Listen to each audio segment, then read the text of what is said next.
Welcome back to the show where we give you all the Dolphins news you need to know about. This first news story we kind of covered in last week's episode, but I felt like we needed to go through it again because this is the truth, and it details the Dolphins' Stephen Ross situation where he apparently said he wanted to trade back for financial reasons, coming to find out that was not true, and that details that even further. This comes from Pro Football Rumors. Dolphins owner confirms trade back push. Over the weekend, it was reported that Dolphins owner Stephen Ross pushed his front office to trade back in the first round in order to save money. On Tuesday, Ross told Armando Salguero of the Miami Herald that he wanted the Dolphins to explore moving back from the 11th overall spot, but not for financial reasons. Ross said correct when said in an email when asked about whether he wanted the team to consider alternate strategies. He said correct. Stephen also said, quote, "Saving money will never be an issue when it comes to winning." The Dolphins ultimately stood pat at the 11th overall spot and selected safety Minkah Fitzpatrick. Ross didn't explicitly slam the pick, but he did indicate that he wasn't sold on the Alabama defensive back or second-round pick Mike Gesicki or third-round pick Jerome Baker. The Dolphins did not move from any of those day one or day two selections, which seems to bother Ross. "We'll see," he said when asked about his team's haul. "Nobody knows for sure with this stuff." Ross said he is hopeful about this year's rookie class because his people have told him that there is a plan in place for these first-year players. Even though Ross isn't thrilled about Fitzpatrick, GM Chris Greer is ecstatic about what he can offer. So yeah, that's basically the end of the report. I have a lot of thoughts on this. It's very interesting that Stephen Ross is this vocal about this draft class, especially, I think he's just getting to a point where he's sick and tired of losing. And he's been through a lot of drafts where obviously the players have failed him. So maybe this is coming from a place of frustration, as opposed to really looking at the players critically. I feel like this is definitely coming from a place of frustration. He's just sick and tired of it. I think we're all sick and tired of it. And I'm saying he's given up all hope, but he's definitely more cynical when it comes to these things now than he used to be. I think he's more skeptical is the word to use because, again, he's been through the rigmarole 1,000 times, and how many times has he been burned? And like it said in that report, say what you will about Stephen Ross, but when you look at Dolphins history and you look at the success that we've had, it was all Don Shula. Don Shula ushered in the era of dominance that we had in the 70s and 80s and into the 90s.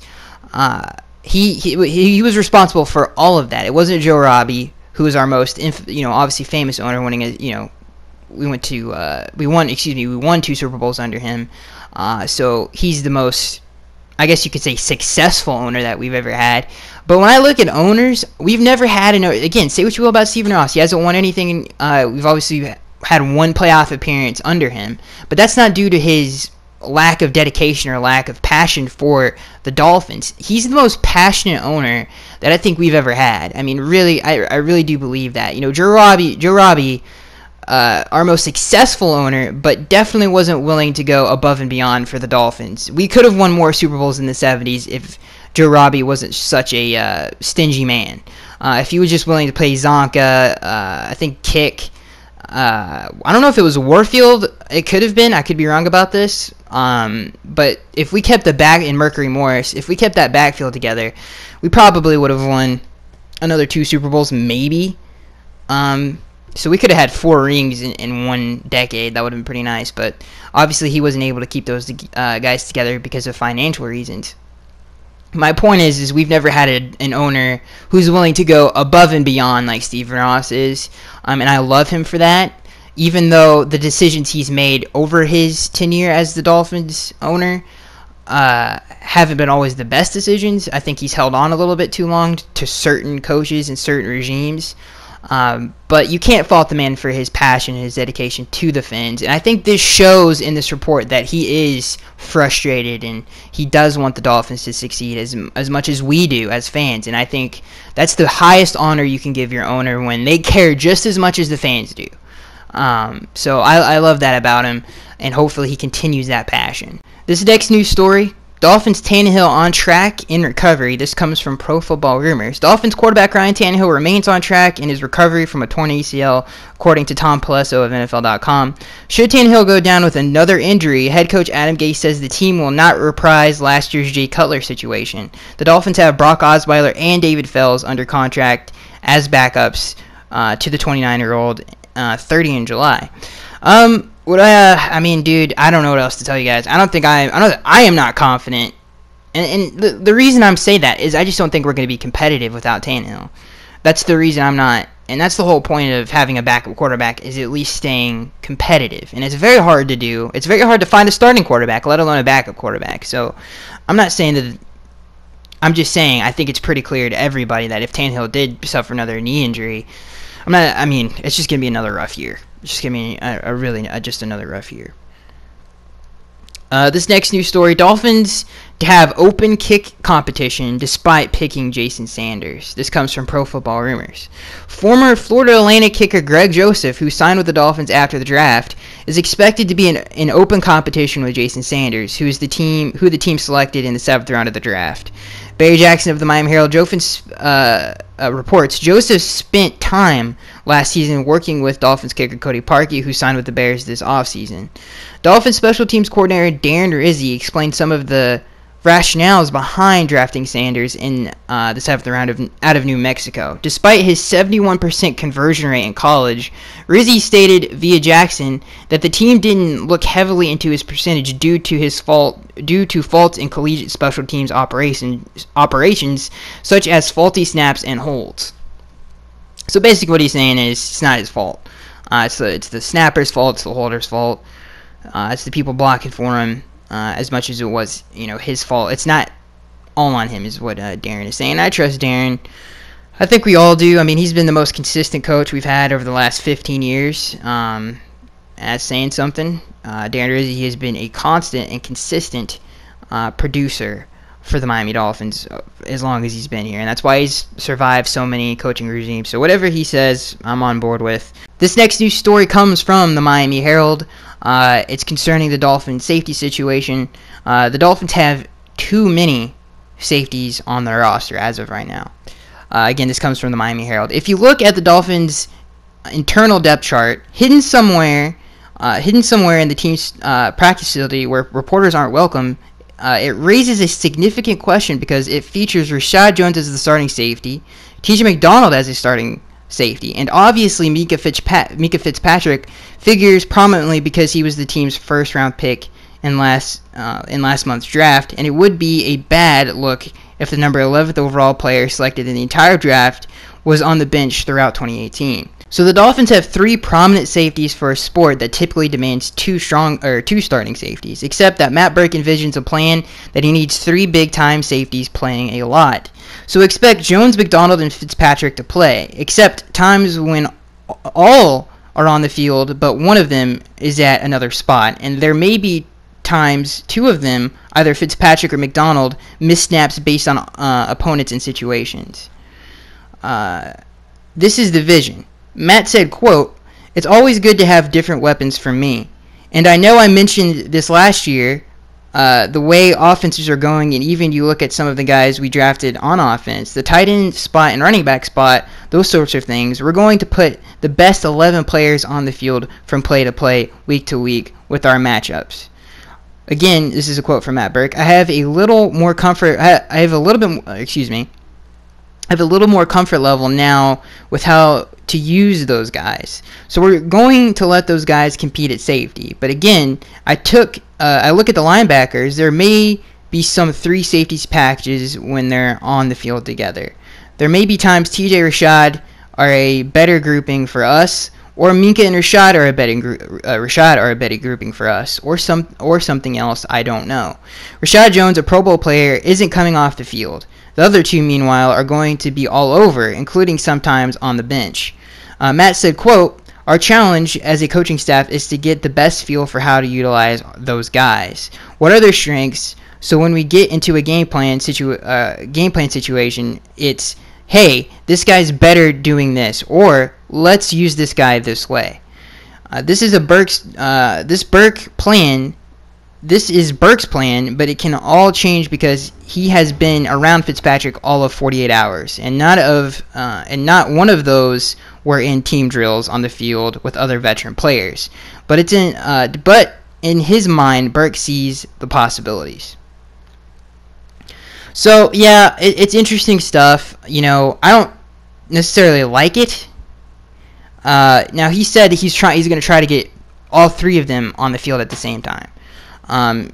So I mean that's basically. I mean if you put Rashad and TJ in the box with Minkah playing free, that's basically what I want. So I'm not going to hate on Matt for that. I want TJ to play on the field in the box because he's so good in the tackle box. He's such a physical safety, and he can go sideline to sideline if he played linebacker. So, however we get the three of them on the field is totally fine with me. I am just of the thought, and again, Armando highlighted that it's only, he's only been around Minkah for 48 hours, so he doesn't know where he's going to play. Nobody knows where he's going to play, but we want him to play free safety. Adam said it. Chris Greer has said that. So we wanted him to play free safety. Matt did not say that, but that's what two other prominent people in the Dolphins organization have said. My thing is, as long as we get all three of them on the field at the same time, I don't care how that happens. Just make it happen. Because Minkah does need to play, in my mind, Minkah needs to play free safety. And again, TJ and Rashad, they could come down in the box and just dominate. And obviously, he said that's going to be a package. That's fine. Again, I would love TJ to move to weak side linebacker. That would be a dream come true. And then have Raekwon and maybe Jerome Baker if he beats out Kiko Alonso. Or the other way around. I really don't care. But as long as TJ McDonald is in the box with Minkah and Rashad on the field at the same time, I'll be a very happy man. If that doesn't happen, I don't know what the heck Matt Burke's doing. I just feel like he's misutilizing his personnel. Because it would just be stupid not to play TJ. We're paying him, first of all, we're paying him way too much money. And not even that, we can utilize him to help the football team at a different position. I think it's very short-sighted to say, well, he's a safety, so he's going to play safety. That's just, that to me is just stupid. But again, as long as he gets them all on the field at the same time, it doesn't matter to me what position he lists them as. As long as TJ and Rashad are in the box and Minkah's playing free safety. It's all good in the hood. This next news story, new Dolphins offensive coordinator Dow Loggins sees high ceiling for Ryan Tannehill. This comes from the Palm Beach Post. It feels like the Dolphins' upcoming season hinges almost entirely on how well Ryan Tannehill comes back from a major knee injury. And new offensive coordinator Dow Loggins feels good about making that bet. Adam Gase hired Loggins, or however you say it, in January, and he's already 100% sold on Ryan Tannehill. Loggins said, absolutely, he said, quote, absolutely, I'm really fired up to work with him. Let's see here. Okay, that was the end of the quote. Based on what he's seen in throwing sessions and old film, he's been watching a lot of Tannehill's 2016 games, the last ones he's played, as well as tape from last spring's organized team activities. Dow said, quote, you just see the growth in the offense from year 1 to year 2, especially in OTAs and training camp, before he got hurt. Just his command of the line of scrimmage and his ability to fulfill Adams' vision with the offense and getting in and out of good and bad plays. Dow said, quote, you start taking command because you have confidence. The first year, you're learning the system. The second year, you're going in and you're making the mic points and you're controlling the line of scrimmage and checking and signaling and doing all of those things. Loggins also noted quickly how much the offense lost in 2017 when Tannehill was out and the Dolphins relied on Jay Cutler, Matt Moore, and David Fales. He said the impact was obvious. Gase has been high on Tannehill since day one, and a small sample of games from 2016 suggests he has good cause to be optimistic. Over Tannehill's first 4 years, he completed 61.9% of his passes, averaged 241.6 yards per game, and had 87 touchdowns against 54 picks, for a passer rating of 85.2. His last year with Gase got off to a rough start, but by mid-season he was clicking. Tannehill played the best football of his career over his last 8 games of that year, completing 69.1% of his passes and posting a 100.1 passer rating. Loggins said, quote, he's had such a good year. Logan said after reviewing the tape. If he can play like that for a full season, he'll make the Dolphins a playoff contender. Logan said Logan thinks that Logan didn't say that last part about the playoff contender. That was by whoever wrote this article. Logan thinks it's possible for Tannehill to make the kind of jump, and the continuity in coaching should help. Even with the change from Clyde Christensen at offensive coordinator, Christensen didn't work with the quarterbacks, and Gase has been the play caller his entire time as head coach. He and Loggins have described themselves as identical in terms of philosophy, so Loggins doesn't represent much of a change. Since being drafted with at the 8th overall pick in 2012, Tannehill has played for Joe Philbin, Dan Campbell, and Gase as head coaches. He also had Mike Sherman, Bill Lazor, Zach Taylor, Clyde Christensen, and Dow Loggins for offensive coordinators.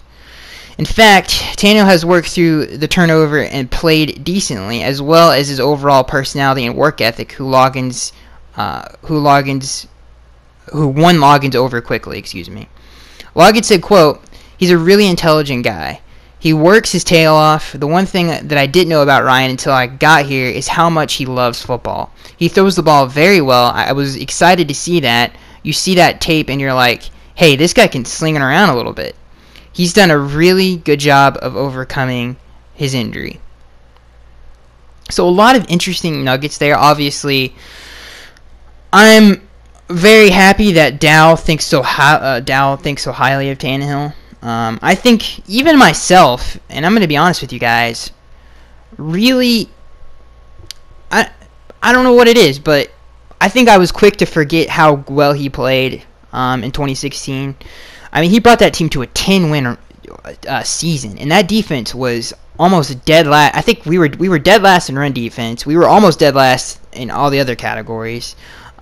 So he had to score points in that 6-game winning streak. That defense was terrible. We gave up almost 30 points to the 49ers that only won like 3 games that year. So we were not a good football team, talent-wise, at all. We were just not a good football team. And we got off to a 1-4 start, and he led us to a 10-6 record, which is pretty remarkable. And I think a lot of people forget that sometimes, and even I do at times. Like he really did a tremendous job with the talent that he had in that particular season, and he was a big part of that run. 4 fourth quarter comebacks. He made so many plays to keep us in games in that particular season. So I'm even guilty of it. It's very weird. I mean, sometimes I forget how long he's been gone, and I just can't wait for him to come back, because when you go back and you look at some of the plays he's made over his career and you look at the stats, you're like, why does he get so much hate? Because if he had these kind of stats in, let's say, Oakland or San Francisco or somewhere else, he would be regarded way more highly, in my opinion, if he wasn't in Miami. That's just my opinion. If he had a bunch of bandwagon fan bases, if he had an organization that was more stable when he came into the league, Tannehill would be regarded as one of the best quarterbacks in the NFL, and I truly do believe that. If it wasn't for the turnover, if it wasn't the inconsistencies with the coaching staff, constant turnover in the organization, with the roster and stuff of that nature, and Tannehill went to a more stable franchise, then like I said, I feel like he would be regarded as one of the best quarterbacks in the league. So it's unfortunate, man, but I feel like he's finally found the coaching staff that fits him the best, and the coach that he loves playing for, which is a great thing. And I feel like this organization has never been more stable since he's been a Dolphin. And I don't even think that's close. I mean, what happened last year had a lot to do with him getting injured, and obviously a lot of other factors as well. But again, you just, as a fan, you sometimes forget how much Tannehill has done for the franchise and how good he is as a player.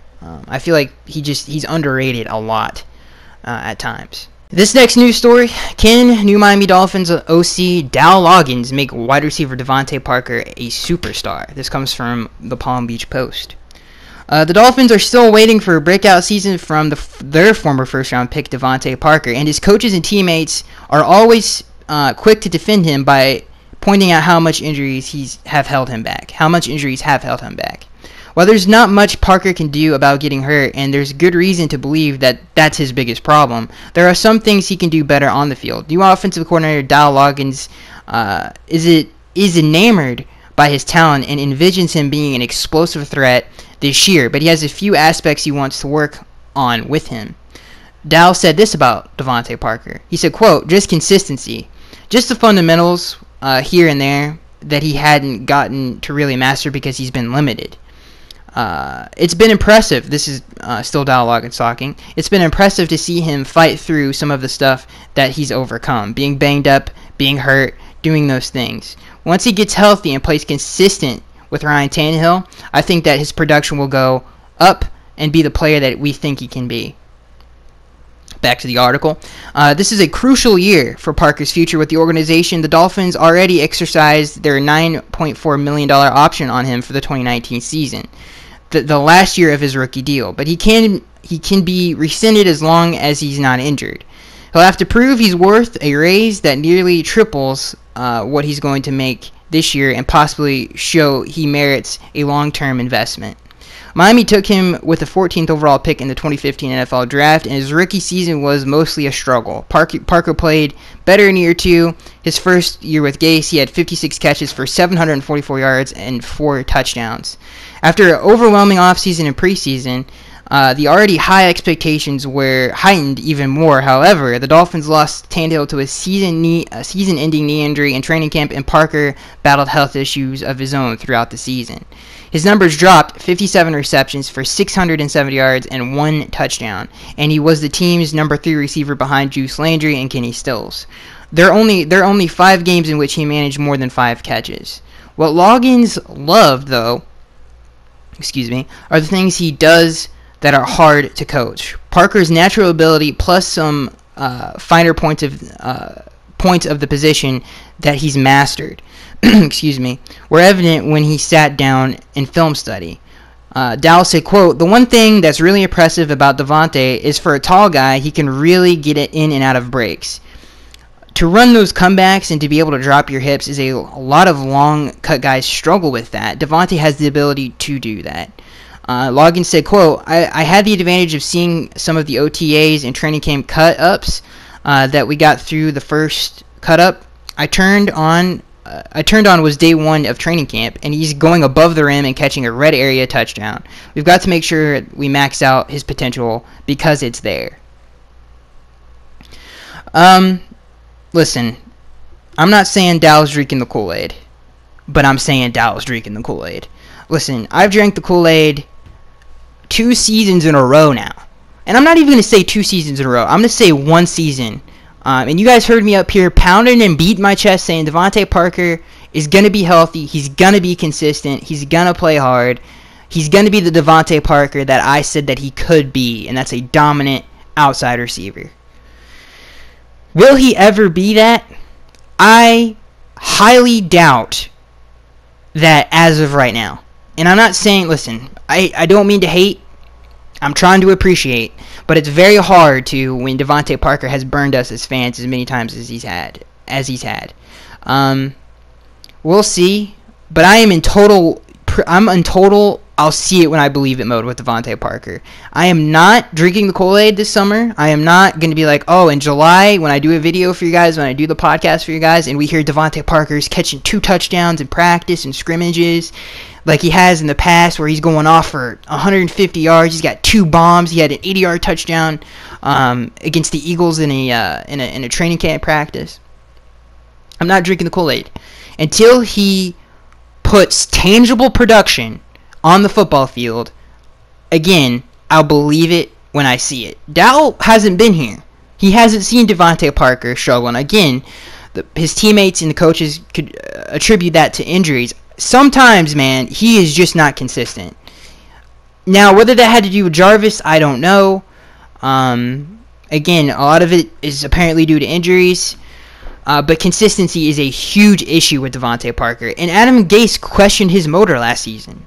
Let's not forget that. I mean, his motor was in question, and he has questioned his motor in the past. And that is also an issue with Devontae Parker. So again, I'll believe it when I see it with Devontae Parker, because I'm sick and tired of it. Yeah, Dude, I could put up a splash reel of Devontae Parker being an absolute beast. If we just put on the tape from his rookie season against the New England Patriots of the last game of the season, where he had like 100 and something yards. I don't know. I think he had one touchdown, and that's not even his best game of his career. But if I just put on his best games, you would look at that game and you're like, what happens to him? He'll disappear. Like I've said before, he disappears for months on end. You just can't find him.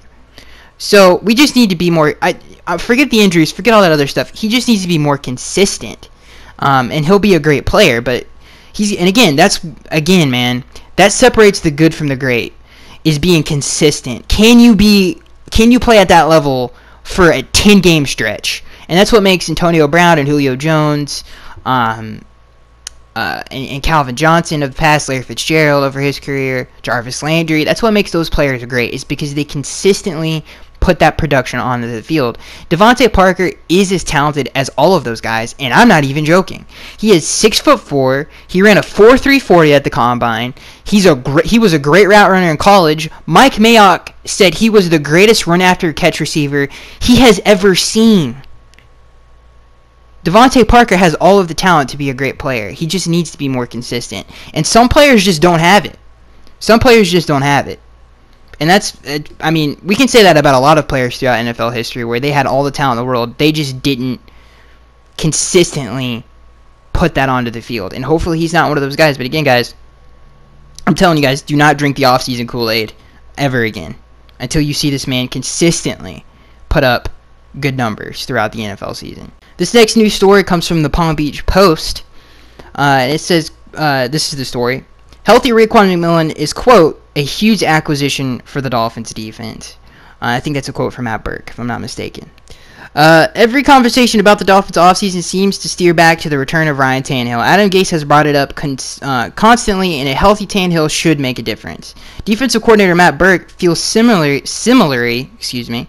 I don't even say that right, about Raekwon McMillan, who was all set to be the starting middle linebacker last year before tearing his ACL in the preseason. Getting him on the field should be more helpful than any linebacker move Miami could have made in free agency this year.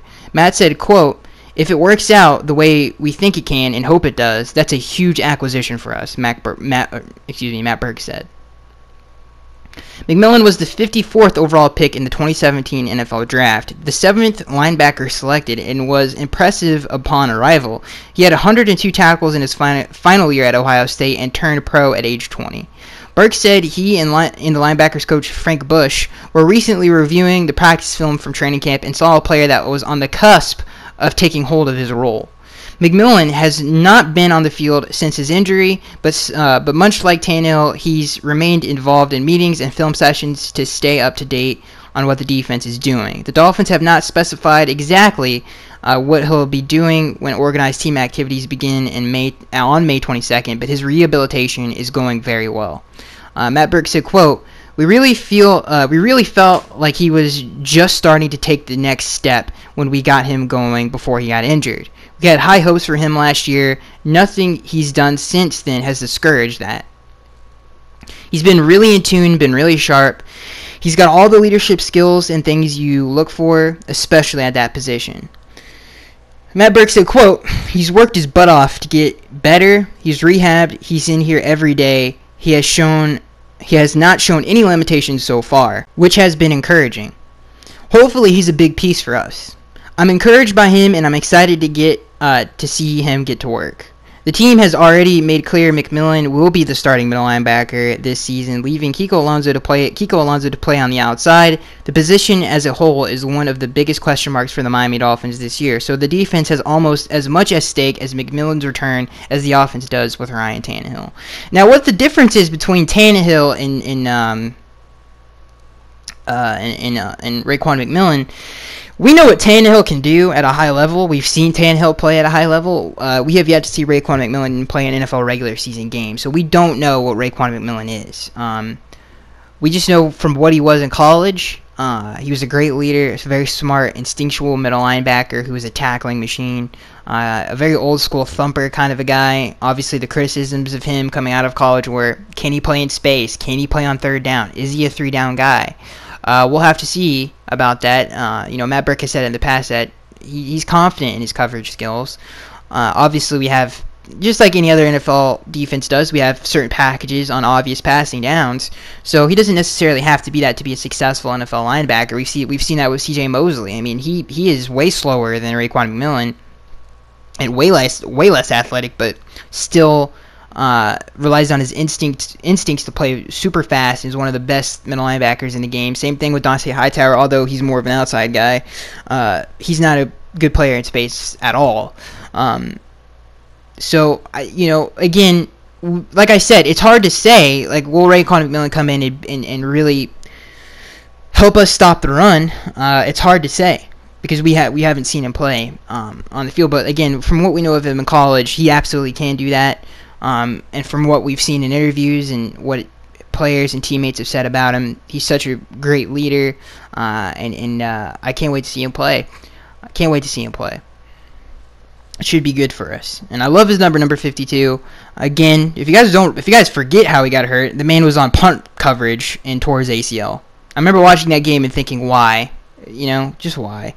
We already lost Tannehill, and then we lose our leader on our defense, who was having a tremendous offseason from all reports, and just unfortunate. I can't wait to see 52 play on the field, and hopefully he brings that same presence that Zach Thomas once brought to the Miami Dolphins defense, because we haven't had a middle linebacker since Zach Thomas.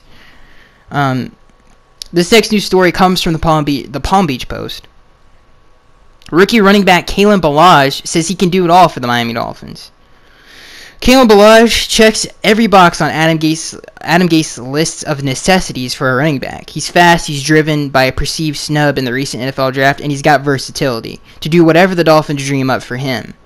Let's see here. I think this is a quote from Kalen. Kalen said, quote, that's why I am valuable, He said today at rookie minicamp, I can do anything. Whatever you can come up with, whatever you want me to do, I feel like I can fit it into the system. Ballage, a 4th-round pick out of Arizona State. He's played a variety of positions throughout his football career. He's mainly a running back, but he can catch and throw, and has even some defenses before he reached college. He thought to be a decent threat at quarterback, and had a game against Oregon in 2016 where he ran for a touchdown, then completed a pass for a 2-point conversion. He also had a 3-yard touchdown pass in that game. So he thinks the Dolphins will start working him as a Wildcat quarterback. He said, knowing this is a question he's not supposed to answer, I don't know. He said, quote, Kalen says, quote, I don't know. But he made it seem like that is something that they might possibly explore. Ballage threw his hands up and kept shaking his head, unwilling to give away anything the coaches have talked about with him. Gase can mark that down as another plus. The most likely role for Ballage will be working as Kenyon Drake's understudy, which puts him as the 3rd on the depth chart, and Frank Gore is here as well. He'll get his shot at special teams. In college, Ballage averaged 4.4 yards per carry, but felt he didn't get a full opportunity to showcase his skills. He carried the ball about 450 times in 4 years, which averaged out to 9.8 rush attempts a game. That's the part of why he thinks he fell to the 4th round. In the draft, despite his 4.46 40-yard dash time and potentially overwhelming athleticism. Even his memorable 8-touchdown performance against Texas Tech in 2016 put up those numbers on 13 rushes and 2 receptions, which is crazy. Think about that. He only touched the ball 15 times and had 8 touchdowns. That's crazy. That's kind of how it was throughout my college career, Ballage said. This is a quote from Kalen. Quote, now I'm here and I'm a Dolphin and I'm really excited to move forward. I'm a Miami Dolphin. These coaches are extremely smart and they know exactly what they're doing, and they're going to be able to put me in the positions to make a lot of plays. I'm not saying this is Alvin Kamara, and I'm being honest with you guys, this wasn't my idea, and I heard this from Bucky Brooks, and I was like, Bucky, you could be onto something here. When you look back at Alvin Kamara's career, at Tennessee. He did not get the ball a lot at all in college for some reason. And then we see him go to New Orleans, and he's in a similar system where he's a rotational back, and he's one of the most prolific playmakers in the NFL that we've had in the NFL for in a very long time. Same thing with Kalen. Didn't get the ball a lot at Arizona State. Alvin didn't necessarily start at Tennessee, neither did Kalen. But yet both players, when they did touch the ball, they were special. And that's the same thing with Kalen. And they both had games, individual performances, where you look at the tape and you're like, man, that is a running back. Alvin had his against Texas A&M, and obviously Kalen had his against Texas Tech, where they both had like just tremendous games, where they just took over the game by themselves. And like that stat shows, the man had 15 touches and scored eight touchdowns. I mean, who in the I dare somebody. You couldn't do that a million times over. I don't care how good you are. I mean, that's ridiculous. Anybody who's ever played football in their life or aspired to be an NFL player knows that if you touch the ball 15 times and score 8 touchdowns, you're a special player. That's just something, I don't know. It's very hard to explain.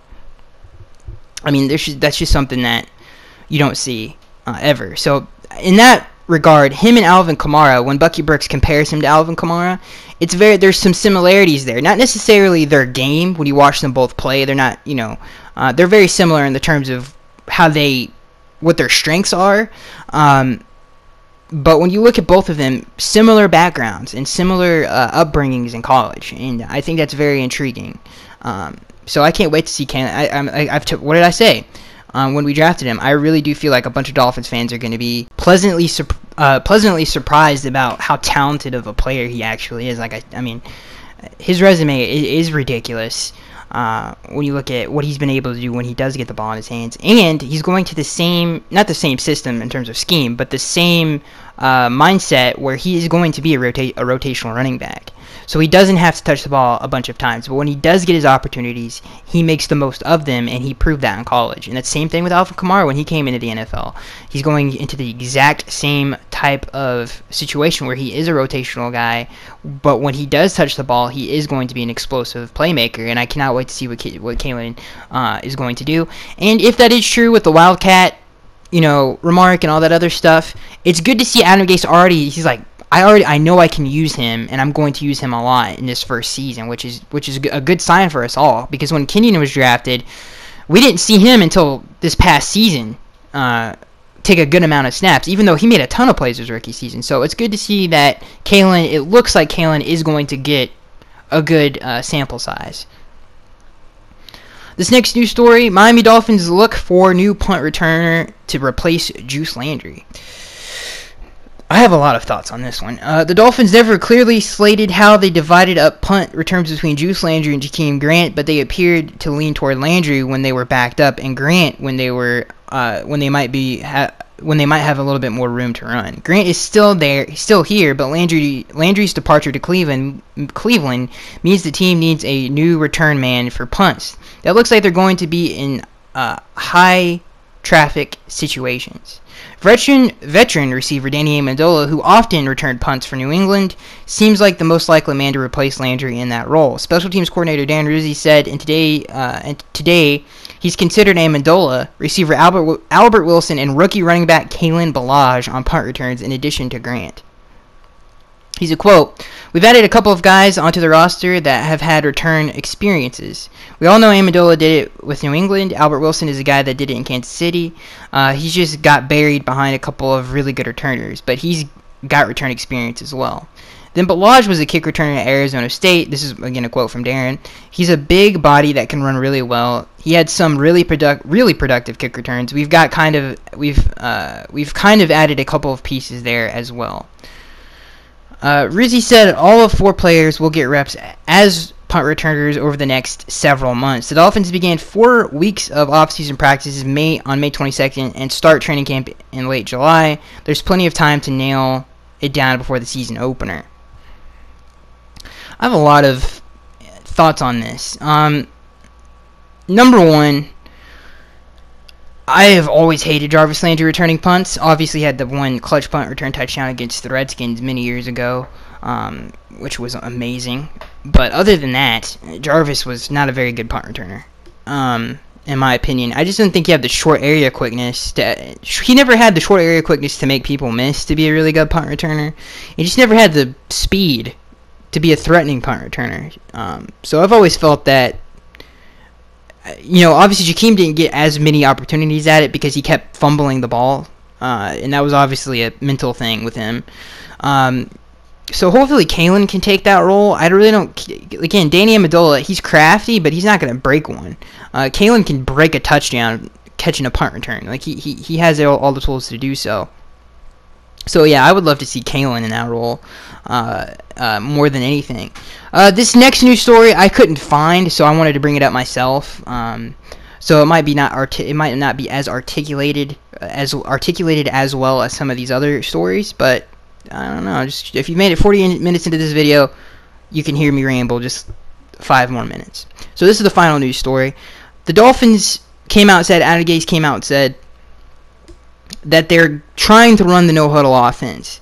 In my opinion of that, or go back to what the original plan was in 2016, was to run the no-huddle offense, but a lot of things went wrong. I'm not going to go back into why all of those things went wrong in 2016. I made a ton of videos about it when it was happening, but a lot of things went. Communication. A lot of players didn't get what their job was. They were young and stupid. It was a whole ordeal, and that's obviously why they had to slow the pace down and make the offense easier for certain players. Now that he has a bunch of veteran players on his team that are smart, like Danny Amendola, Albert Wilson, these are players that he trusts and thinks. Again, this is the first time Adam Gase has personnel that he has picked. For the majority of the personnel on the offense are handpicked by Adam Gase, is what I'm trying to say. So now that has happened, I feel like the no-huddle offense should work now. The old school Peyton Manning, Edgerrin James, Reggie Wayne, Dallas Clark, Marvin Harrison days where they were no-huddle and Peyton was basically calling the entire game by himself, and obviously occasionally would get calls from the sideline, and obviously Adam feels very confident, and Dal said it and when we went over in this podcast that he feels comfortable with Tannehill commanding the line of scrimmage.